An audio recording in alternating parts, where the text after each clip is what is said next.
¿Qué tal amigos? Muy buenas tardes, soy Verónica Valenzuela y este es un programa más de En Nombre de la Ley. Ya es el programa número 33, ¿no? Llevamos bastante tiempo desarrollando contenido con respecto a las cuestiones judiciales, legales y también políticos. Hoy un tema bastante interesante con respecto a la perspectiva de género, la perspectiva de la impunidad y el fraude procesal con falsas denuncias. Un poquito extenso, pero amerita para que la gente de común y corriente nos pueda entender de qué se trata un fraude procesal en cuanto alguien emite una denuncia falsa. El juzgado, tanto de familia, en civil, penal, etcétera, está atiborrado de N denuncias que muchas veces no tienen medio probatorio. No hay una prueba que confirme una imputación. En ese sentido, hoy vamos a tener este tema que está bastante interesante y a la vez vamos a antes hablar de el tema que nos ha venido de alguna manera sonando con respecto a la semana con la marcha Pro Vida, la caravana Pro Vida, que fue el 16 de marzo. En realidad fue bastante grande, con varios buses, unidades que llevaron gente común y corriente, pobladores, que defienden la vida, es decir, no están de acuerdo con la despenalización del aborto en Perú. Este país, de alguna manera, se ha mantenido muy firme con respecto a la despenalización del aborto con respecto a otros países. Es importante recalcar esto, dado a que hay bastante campaña política, social, ¿no? en los intentos de querer legalizar el aborto. Y bueno, es muy importante recalcar esto y también podemos destacar lo que ha sucedido en la semana con respecto a más bien una serie de información, de denuncias que en política se le podría llamar cortina de humo, en cuestiones sociales se le podría llamar cortina de humos, que finalmente han desembocado en virales, ¿no? Como por ejemplo la detención, no, la detención no ha sido más bien la intervención y a la vez también la supervisión de la Fiscalía con respecto a algunos casos bastante emblemáticos como del señor Vizcarra y otros. Vamos a tener dos series en estas semanas con respecto a nuestro programa. Una de las series tiene que ver con el Ministerio de la Mujer y las cuestiones ideológicas. Hemos visto que en el Ministerio de la Mujer la ministra no puede definir con exactitud qué cosa es la mujer. O sea, cuál es la definición exacta de la mujer. En el Ministerio de la Mujer no está establecido, ¿no? Porque la misma ministra no puede responder.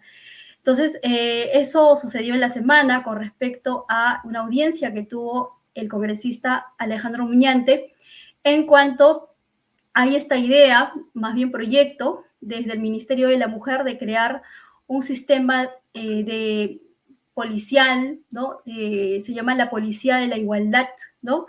Con respecto a estos, vamos a decir, módulos del Ministerio de la Mujer para poder propagar supuestamente la igualdad de derechos con respecto al hombre y a la mujer dentro de nuestra sociedad, lo cual es incorrecto porque lo que se está haciendo es crear una especie de presión social a este sector de las poblaciones con respecto a sus libertades. En ese sentido, en el Congreso hubo una audiencia donde la ministra no pudo definir qué cosa es la mujer, porque probablemente para un grupo político, la mujer en realidad puede ser un hombre, puede ser en realidad de acuerdo a lo que ellos puedan ir generando luchas sociales, entre otros asuntos que son meramente políticos. Entonces, fue bastante curioso esto y por eso es que vamos a sacar una serie para ir desgranando un poquito de qué se trata la ideología que está ahora mismo manejando el Ministerio de la Mujer. el Ministerio de la Mujer está de alguna manera capacitando en perspectiva de género, que no es otra cosa que la ideología de género disfrazado, ¿no? En un tipo de perspectiva, enfoque también le dicen.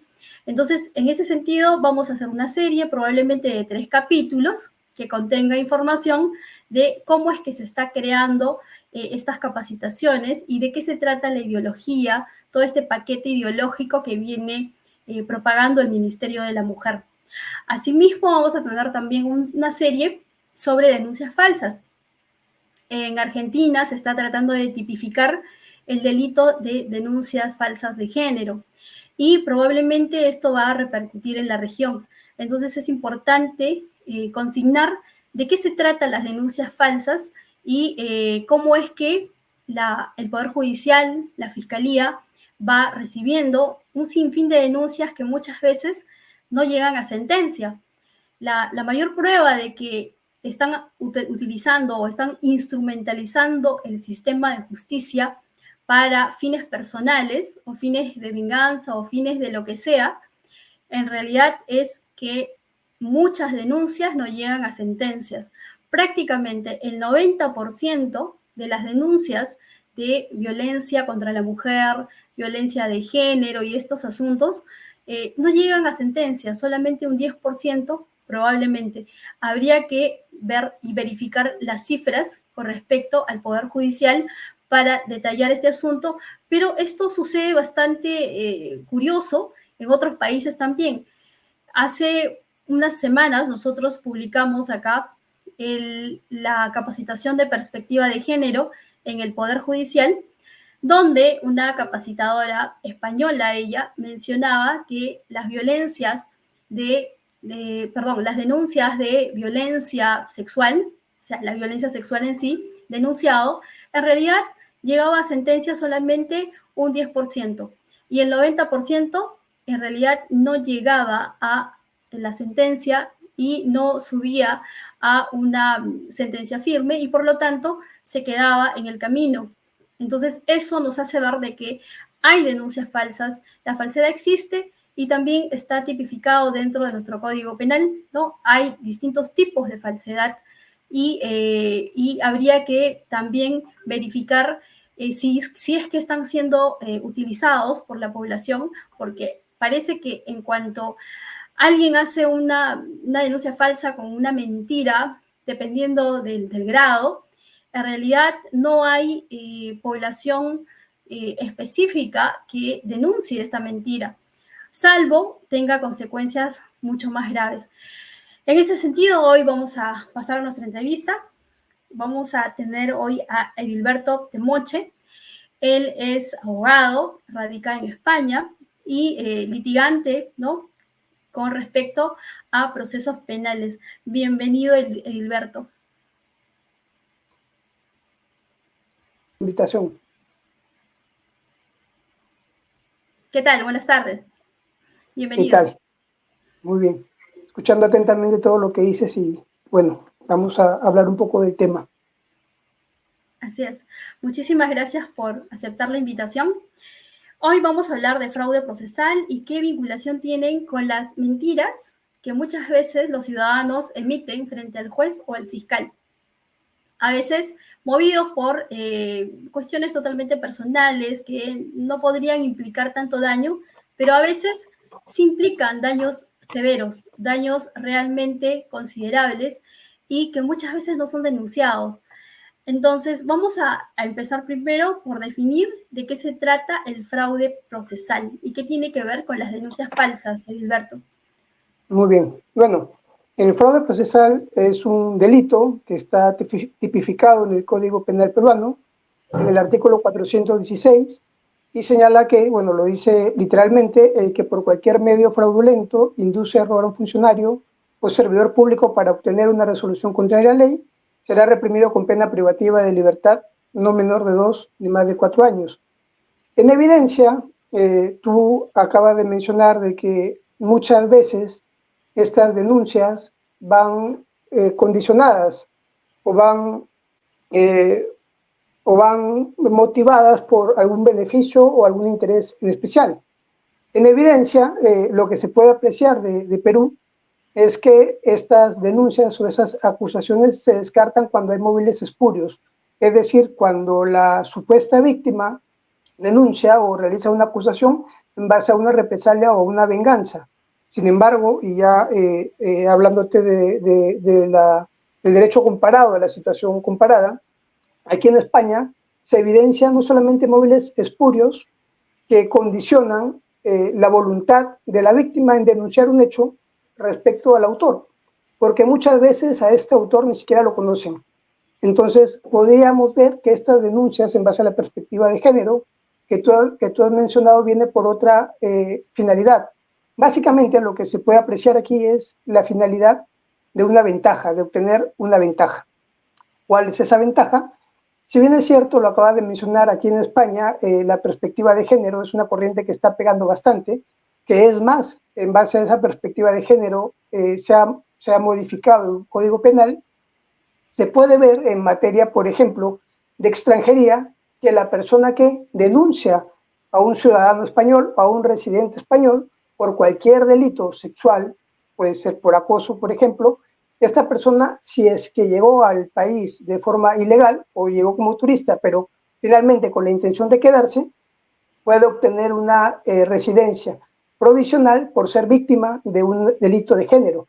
Entonces, no solamente podríamos mencionar que ese condicionamiento viene reflejado en un móvil espurio, sino que también muchas veces viene condicionado a obtener una ventaja. Ahora, ¿en qué situaciones podríamos incurrir ante un fraude procesal? Incurrimos en un fraude procesal, por ejemplo, en un procedimiento administrativo, en donde este administrado o administrada, para obtener una resolución favorable, pues acusa falsamente a otra persona con la finalidad, por ejemplo, si hablamos de un procedimiento administrativo, de no tener una sanción administrativa, pese a que haya incumplido el código de ética o haya infringido una norma administrativa o una norma penal, o que más adelante, por una represalia también, utilice cualquier otro argumento o cualquier otra figura o cualquier otro medio de prueba, falsamente con la intención de obtener una resolución que sea beneficiosa para ella. Sí, me parece muy importante lo que acabas de mencionar, porque tengo acá un expediente donde la señorita forma parte de los servidores públicos y finalmente termina haciendo una denuncia penal de acoso a su superior inmediato, que es un perito, y que finalmente ella aduce que ha sido intimidada, ¿no? Y de que ha tenido una especie de acoso sexual y narra ciertos detalles, ¿no? Pero yendo e investigando dentro del expediente de la señorita, ella habría contratado con el Estado poniendo documentación falsa, o en todo caso, más que falsa, sería una documentación que no está, no es verdad, ¿no? No está vinculado a cuestiones creíbles, en el sentido de que pone una documentación para poder jalar a la familia a trabajar también para el Estado. Entonces, por un lado, ella denuncia, pero por otro lado, ella está manipulando al sistema para que su familia trabaje de manera ilegal, porque dentro del procedimiento administrativo no se permite que la familia pueda contratar, al menos la familia directa. Entonces, en este sentido, esa denuncia, ¿cuánto de credibilidad podría tener, o en todo caso para el juzgador, en el caso que llega al juez? ¿Cómo es que él podría deliberar, ¿no? ¿Hasta qué punto creerle a esta señorita? Al margen de la perspectiva de género, porque si hablamos de la perspectiva de género, van a salir las juezas feministas y van a decir, te creo hermana, ¿no? Eres mujer, por lo tanto, la víctima, por lo tanto, dices la verdad. Pero yendo a cuestiones más objetivas, podríamos decir, ¿cómo es que podríamos examinar esto? O sea, la verdad con respecto a lo que emite esta señorita. Claro, hay un principio en derecho, y bueno, está dentro de la Constitución, en muchas constituciones del mundo, en la peruana y en la española, que es un derecho fundamental, ¿no? El principio de igualdad ante la ley. Señala que en teoría todos somos iguales ante la ley. Sin embargo, lamentablemente, ya últimamente se aprecia que no todos somos iguales ante la ley. Hay palabras que tienen más peso que otras solamente por cuestiones de género, ¿no? Solamente por cuestiones, si por ejemplo, ¿no?, el hombre está estigmatizado como un maltratador, como un acosador, y la mujer, supuestamente, según estas perspectivas de género, son víctimas del patriarcado o víctimas del machismo. ¿Cómo se puede defender un hombre ante una imputación? En realidad es bastante complicado. Fíjate que en el año 2005 salió un acuerdo plenario, más o menos para que tengas una idea, bueno, para que el público tenga una idea. Un acuerdo plenario es una especie de interpretación de la norma que hacen los jueces supremos, y en el año 2005, el acuerdo plenario 02 del 2005 señalaba que cuando hay una sindicación, solamente por el hecho de que haya una sindicación y no haya pruebas periféricas, no se debería creer siempre y cuando la persona denunciante no haya estado motivado por un móvil espurio, ¿no?, lo que es la ausencia de incredibilidad subjetiva, que haya veracidad, es decir, que hayan demás elementos periféricos que hagan dar cuenta de que sí existe este hecho y haya una persistencia en la incriminación. La persistencia en la incriminación básicamente consiste en que la parte agraviada o la parte víctima siempre va a dar una narración creíble y una narración detallada, ¿no?, o mínimamente detallada. Entonces, eso fue en el año 2005. Posteriormente, esta normativa o este acuerdo plenario ha ido flexibilizando, ¿no? Y se ha ido flexibilizando porque señala que hay momentos o hay estadías en donde, si bien la forma no tiene mucha importancia, el fondo sí es. Es decir, una persona víctima de cualquier delito por cuestiones de género puede modificar su declaración, su sindicación. ¿Qué es lo que ocurre? En la actualidad, el caso que tú has mencionado, bueno, es un caso que esta persona a la cual yo defiendo ha sido víctima públicamente, ¿no?, a través de diversos medios de comunicación, en donde se le imputaba ligeramente como un acosador, como un pervertido, como una persona que comete delitos sexuales. La víctima, en efecto, denunció que él era un acosador.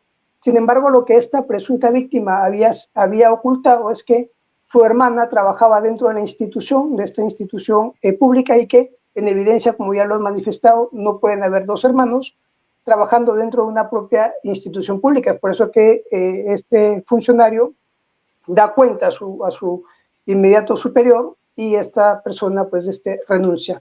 Sin embargo, cuando se le abre un procedimiento administrativo, ¿no?, dentro del procedimiento administrativo arguyó que ella había omitido prestar esa información dentro de su declaración jurada de parentesco porque había sido coercida, ¿no?, por parte de mi representado, que había sido afectada.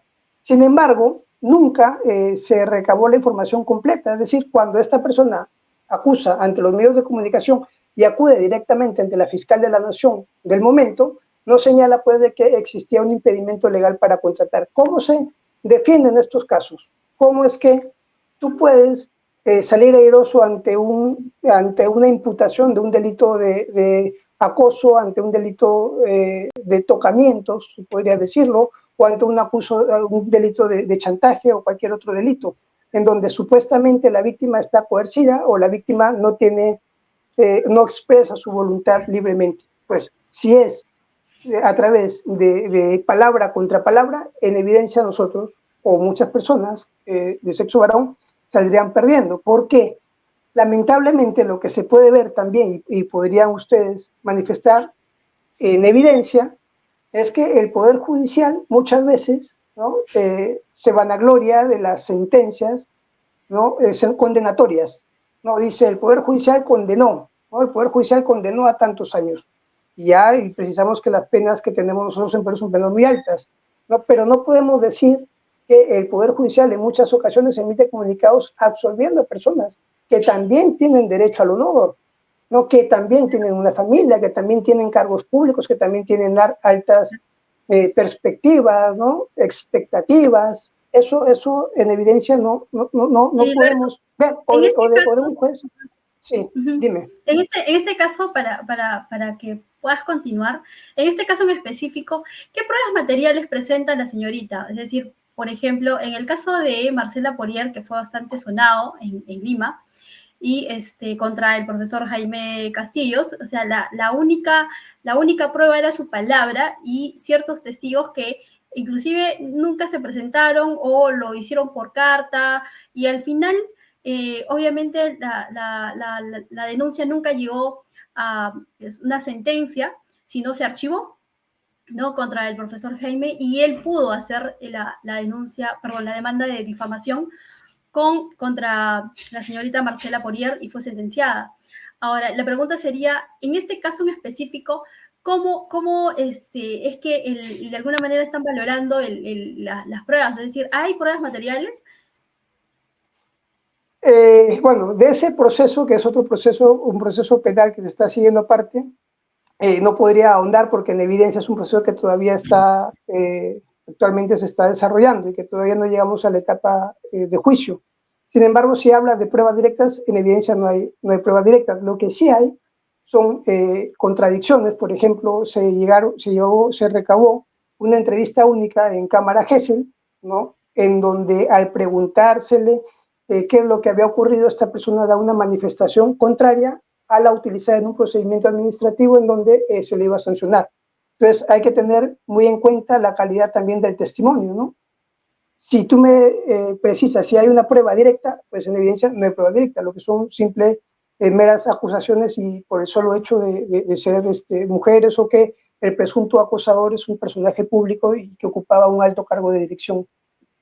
Claro, claro, es que es la trampa del Poder Judicial y también de la Fiscalía el sacar una evaluación o el ordenar, ¿no? El ordenar una evaluación en Cámara Gesell o la entrevista única de Cámara Gesell y utilizarlo para este tipo de delitos, ¿no? Que finalmente, ¿qué es la Cámara Gesell? Es una entrevista única y posterior a eso se va evaluando, el psicólogo profesional forense va evaluando en varias sesiones.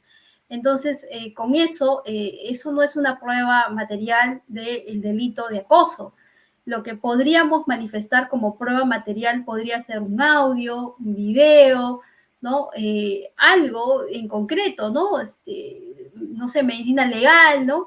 Porque la señorita habla de cosas bastante fuertes dentro del expediente, ¿no? Y dice que sí, que el señor, que tras las puertas, ¿no? Y ahí viene la narrativa también de la mayoría de estos casos que son falsos, cuando dicen que la víctima pues estaba prácticamente a solas, por lo tanto no hay un testigo, entonces no podríamos verificar. Entonces ahí viene esa trampita que pone siempre la Fiscalía y el Poder Judicial en estos casos. Continuando con... Es que hay situaciones que son inexplicables, ¿no? Por ejemplo, se habla de autonomía, la autonomía del Ministerio Público o la independencia del Poder Judicial. Sin embargo, los jueces, cuando actúan conforme a ley, ¿no?, y lo hacen interpretando los principios básicos del derecho penal, la presunción de inocencia, posteriormente salen los órganos de control, ¿no?, a sancionar a aquellos jueces que consideran que en evidencia no hay ningún elemento de convicción o no hay ninguna prueba fuerte que pueda exigir una condena, ¿no? Entonces, vemos, por ejemplo, esa pseudoindependencia, que realmente de independencia no tiene nada, porque los órganos de control obedecen muchas veces a esta figura muy antigua, arcaica, que es la alarma social, y por la cual se valen también, ¿no?, los órganos políticos, ¿no? La alarma social es decir, por ejemplo, hay trabajadoras que están siendo ultrajadas o que están siendo acosadas, la población espantada pide cabezas, ¿no?, los órganos actúan conforme a ley y en evidencia, practican la prueba o pueden calificar o ponderar ciertos elementos si son suficientes o no, pero llegan los órganos de control sancionan, ¿no? Y al momento de acudir a una pluralidad de instancias, de recurrir esta sentencia, ¿no?, muchas veces los órganos de primera que dicen es yo condeno y que resuelva la sala, que resuelva el órgano superior, ¿no? O el fiscal superior dice, bueno, yo voy a continuar con esta acusación porque, bueno, a nosotros nos conviene, ¿no?, ese de productividad. Sin embargo, encontramos que el derecho, realmente como derecho, ¿no?, eso es lo que Sí, ocurre. sí.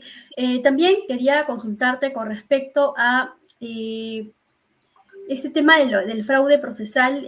También es un mecanismo para que las víctimas de denuncias falsas puedan acudir y finalmente hacer su denuncia de este fraude procesal del cual han sido víctimas. En el caso del profesor Jaime Castillo, lo que hizo el profesor frente a la difamación, obviamente, denunció por difamación, demandó por difamación a la señorita que le había imputado falsamente y ganó una sentencia que luego fue apelado, y luego de la apelación, con personajes mediáticos políticos como Mirta Vázquez, ¿no? Famosa ministra, primera ministra del señor Castillo, finalmente hicieron que la apelación sí se declare fundada, es decir, retrocedieron en la sentencia, y es lo que tú mencionas, ¿no? La presión social con el uso de ciertos personajes mediáticos, finalmente pueden llegar a torcer los casos, ¿no? Al punto de que si ya había una sentencia firme contra la señorita porque emitió falsedades, dijo mentiras, y frente a un fiscal, a un juez temerariamente, pero quedó impune. Entonces, esa forma de poder, al igual que se saca el listado, ¿no? Violadores, secuestradores, ¿no? También se debería sacar un listado de personas que han sido inocentes y acusados falsamente. Me parece una extraordinaria idea, inclusive para los políticos que de pronto ¿no? Están formulando leyes, ¿no? Están de alguna manera creando la organización política y social en nuestro país. La otra consulta sería, esa parte del fraude procesal, explícanos, ¿se utiliza, no se utiliza? ¿Cómo es?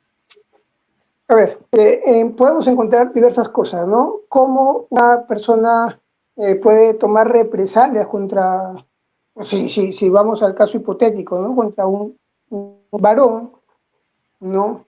En un caso completamente hipotético. Puede atribuirle falsos, ¿no? La atribución de un hecho falso, como sabemos nosotros en nuestro ordenamiento jurídico, es el de denuncia calumniosa. Ahora, ¿qué es lo curioso?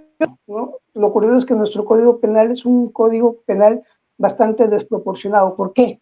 Porque si tú revisas el Código Penal dice que el delito de chantaje, por ejemplo, tiene una penalidad más alta, ¿no?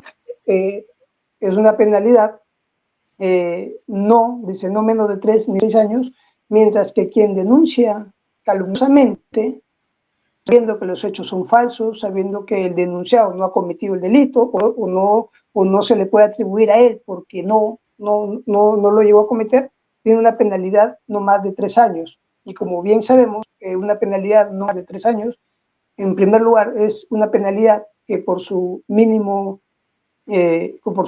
cuantía puede prescribir muy pronto, ¿no? Y cómo entra aquí el fraude procesal. Bueno, el fraude procesal, a través de cualquier procedimiento, si se interpreta de forma muy extensiva, como ya lo ha hecho la Corte Suprema, puede ser a través de cualquier mecanismo, incluyendo el mecanismo testimonial, ¿no?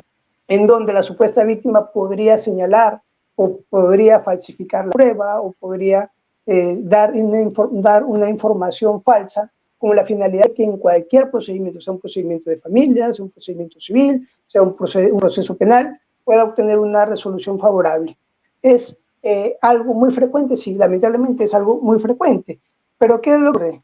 Ocurre que lamentablemente en nuestra legislación no hay personas que hayan sido condenadas por falsificar información o por impalitos, ¿no? Si nosotros observamos, no encontramos sentencias en donde el denunciante que atribuye hechos falsos haya sido condenado. Entonces, también damos esa imagen de intactibilidad, ¿no? De intangibilidad, esa imagen de que tu denuncia atribuye lo que quieras, que finalmente no va a pasar absolutamente nada. Claro. Sí, definitivamente uno de los temas que hemos venido analizando es justamente la impunidad. Se puede denunciar de manera leve, desde una mentirilla pequeña, hasta cuestiones muy pesadas, ¿no? Como de abuso sexual, ¿no? entre otros detalles, y finalmente el mismo sistema de justicia peruano no está sancionando a estos mentirosos que emiten falsedades que pueden mandar a la cárcel a un hombre, a una mujer también, ¿por qué no? ¿No? Que finalmente no hay un sistema más sólido con respecto a la falsedad, a la tipificación de la falsedad, ¿no? Y uno de los temas de la prescripción es algo muy común que utilizan los abogados inescrupulosos, ¿no? En cuanto demoran, ¿no? Es decir, empiezan a demorar el proceso, ¿no? A dilatar el proceso para que esto termine prescribiendo. En los casos de familia, he visto que se suele utilizar este mecanismo. ¿Qué experiencia has tenido tú? Bueno, en el caso de familia, en el caso de los delitos, ¿no? Nosotros tenemos, por ejemplo, dentro de los divorcios, tenemos el delito de violencia familiar, ¿no? Cuando tú quieres beneficiarte de un divorcio, porque el Perú tiene un divorcio por causal, ¿no? Que hay otros países que no tienen ese divorcio por causal, simplemente basta llegar con un acuerdo, ¿no? Tenemos ese delito de violencia familiar. Entonces, claro, tú lo que has podido construir de tus sociedades de gananciales, si es que tú cometes este delito de violencia familiar, pues puedes perder tu patrimonio y además de perder patrimonio, los derechos que tú puedas tener con tus hijos. Entonces, se puede ver como ciertos operadores de justicia, ¿no? Tú denuncia, tú denuncia, tú denuncia, tú denuncia, porque ya luego que sea, ¿no? Entonces vemos también las medidas de protección que se dictan casi automáticamente, ¿no? Vemos esos jueces que las dictan y que dicen, bueno, como la medida de protección es una medida cautelar, veamos pues el resultado de un proceso penal, a ver qué es lo que se logra conseguir, ¿no? Entonces vemos cada vez cómo se van utilizando esta violencia para obtener fines jurídicos, patrimoniales, de familia, penales, otros beneficios también, como he señalado, ¿no? Beneficios migratorios, por ejemplo, que aquí en España es un fenómeno que está ocurriendo muchísimo, está ocurriendo en demasía, ¿no? Tú denuncia por violencia, denuncia a alguien, porque el Estado te va a abrir las puertas en base a esta perspectiva o ideología que acabas de mencionar, y después, si es que hay perjudicados, no importa porque la finalidad denuncia, la finalidad de esta acusación y de este beneficio que te estoy dando es para señalar a la población que en evidencia hay personas que están muy protegidas, ¿no? No importa el daño que tú puedas hacerle a otra persona, sino el beneficio que te estamos dando es básicamente un premio por denunciar. Y es un fenómeno que lamentablemente va en aumento. No niego que sí hay personas que también son víctimas, ¿no? de ciertos actos, eso sí es innegable e incuestionable, sino que también debería de analizar según el caso concreto qué es lo que habilita a formular ciertas denuncias, ¿no? y a congestionar el sistema judicial. Claro, justamente en alusión a lo que mencionas con respecto al aglomerado de expedientes, a la carga ¿no? dentro del Poder Judicial y también en la Fiscalía, vemos que supuestamente estos brazos que se han creado, como el Ministerio de la Mujer, como Defensoría, entre otros más, deberían de alguna manera aligerar un poco, pero en vez de eso, lo que están haciendo es atiborrar justamente al sistema de justicia, porque en el caso peruano las denuncias de violencia justamente se procuran desde los centros de emergencia mujer. Desde ahí hemos visto casos así terribles, donde las mujeres pues van y automáticamente tienen al abogado al lado, tienen a todo un equipo multidisciplinario como para ir y seguir incriminando al hombre o al padre. Y también los hombres utilizan este mecanismo, ojo, he visto también algunas mamás quejándose, por ejemplo, de que el esposo también está usando el centro de emergencia mujer para crear denuncias falsas o en todo caso obstruir el vínculo. Entonces, ¿de qué hablamos? O sea, se supone que estos brazos de aligeración que se ha creado, que supuestamente ¿no? los grandes políticos han creado para que esto más bien nos genere soluciones y nos han creado más problemas. Ahora, sobre el tema de las dilaciones y las formas de dilatar los procesos para que prescriban, ¿es muy común? ¿Es lo que tú has visto o es un recurso que ya no se utiliza? Bueno, básicamente los abogados ya no tratamos de dilatar los procesos porque los procesos se dilatan solos. Eso es lo que ocurre, ¿no?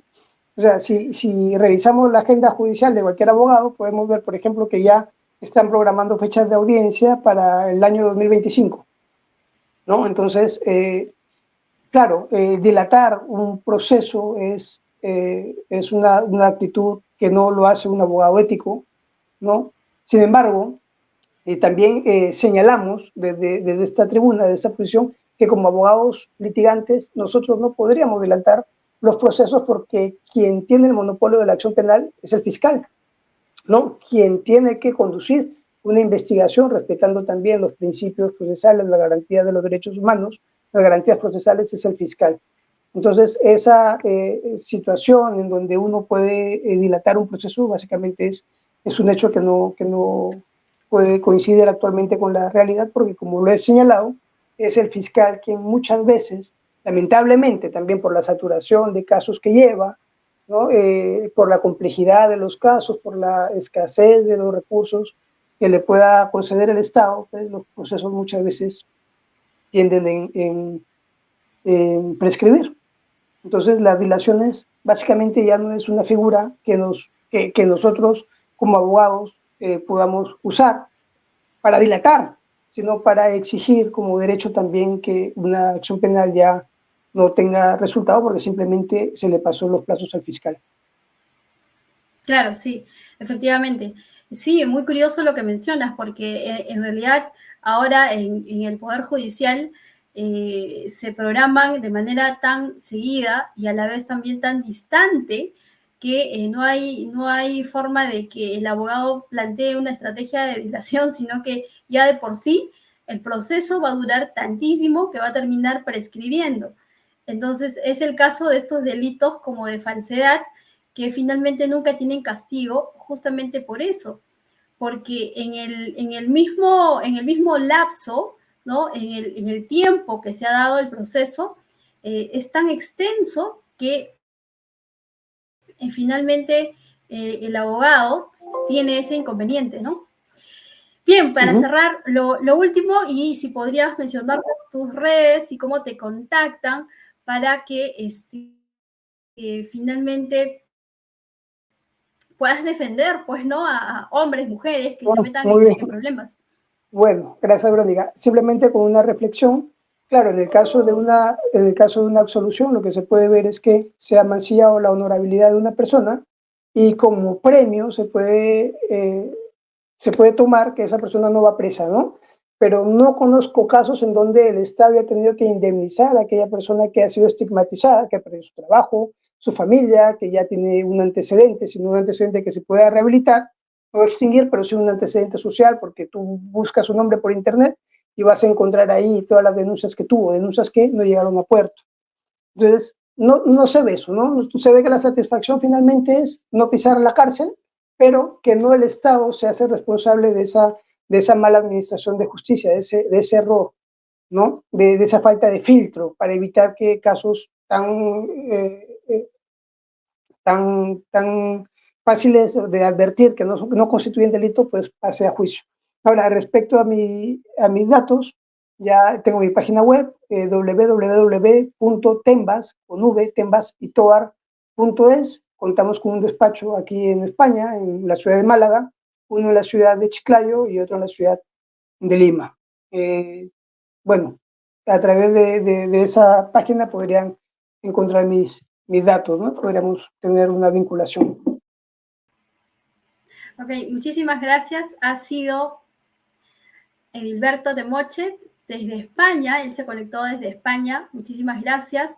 Estamos bastante agradecidos por la información. Muchas gracias por la información. Y continuamos. Muchas gracias, Verónica. Fuerte abrazo. Gracias. Bien, continuamos No sé si por ahí se...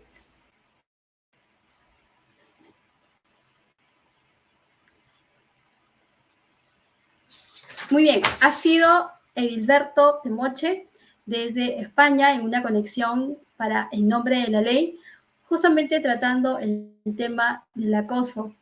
Y podemos resumir de esta conversación que hemos tenido con Edilberto, que definitivamente no es lo mismo que un hombre, varón, haga una denuncia contra una mujer que una mujer impute, denuncie contra un varón. No es lo mismo, no hay igualdad.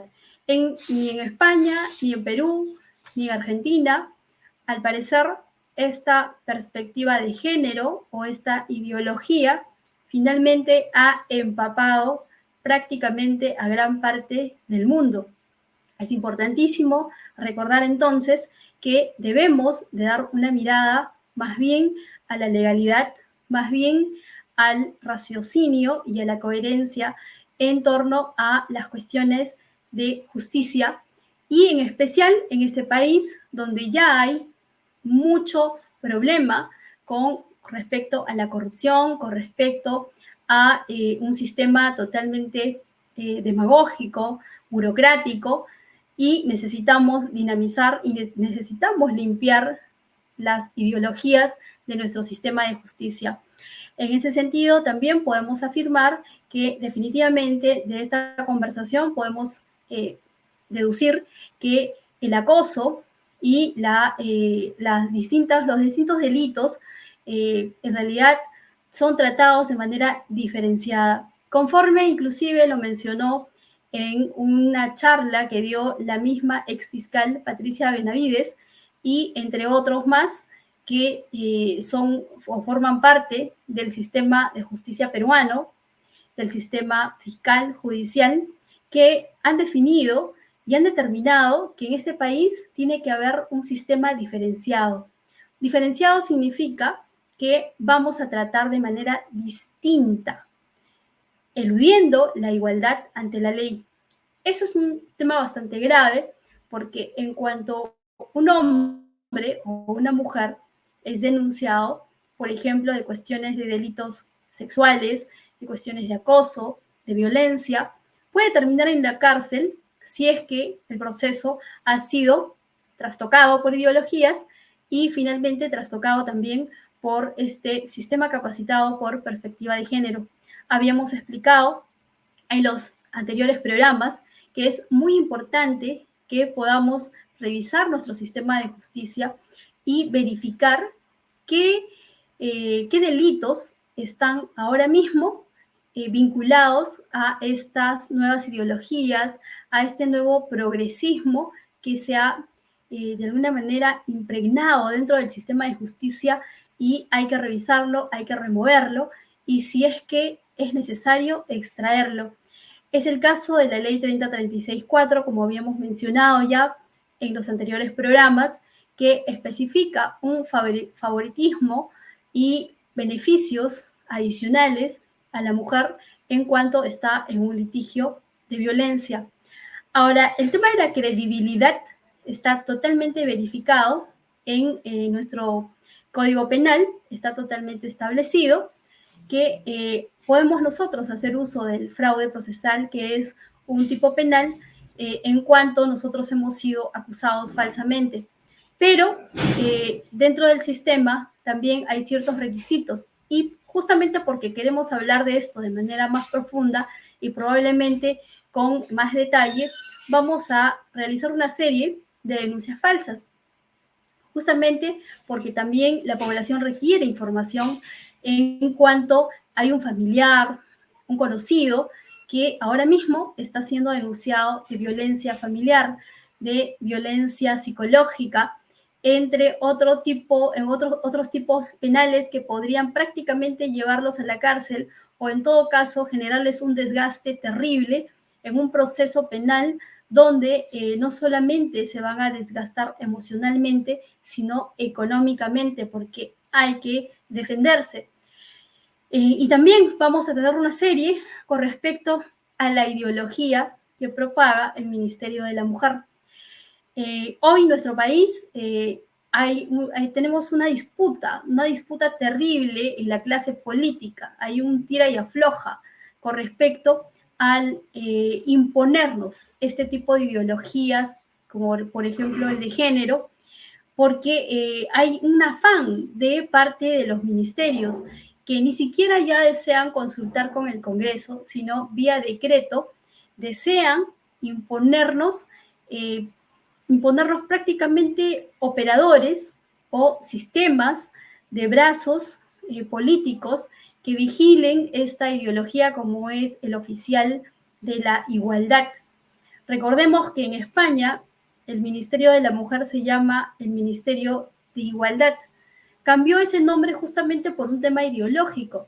¿Por qué? Porque para ellos la igualdad significa promocionar ciertas ideologías, ciertas autopercepciones por una cuestión económica y política, ¿no? Entonces ya esto hemos explicado de manera bastante detallada, pero necesitamos ampliar porque vemos que ahora mismo el mismo Congreso está batallando con el Ejecutivo justamente por parar este tipo de ola de ideologías que se vienen de alguna manera ejerciendo en nuestro país ya desde ese tiempo. Hemos nosotros detallado que desde el año 2016 en realidad se nos impone esta ideología de género y quien lo originó o quien lo adoptó fue justamente el presidente o el expresidente Ollanta Humala Tasso, presidente de izquierda progresista, que finalmente nos terminó inyectando un sinfín de disposiciones y decretos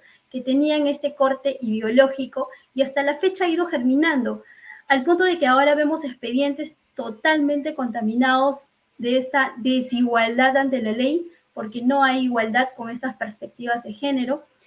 Vemos que en España hay otros flagelos que probablemente poco a poco van a ir contagiándonos porque en México también nosotros hemos escuchado, ¿no?, de manera espantosa que ya la ley vicaria ya está funcionando en todos los estados de México, ¿no? Es decir, la ley vicaria o la ley del vicariato es justamente el ya no escuchar la versión de papá ni del hombre en los litigios de familia, donde la mujer siempre va a ser la víctima y siempre va a tener todos los beneficios, eludiendo aspectos tan importantes como la alienación parental y entre otros detalles más.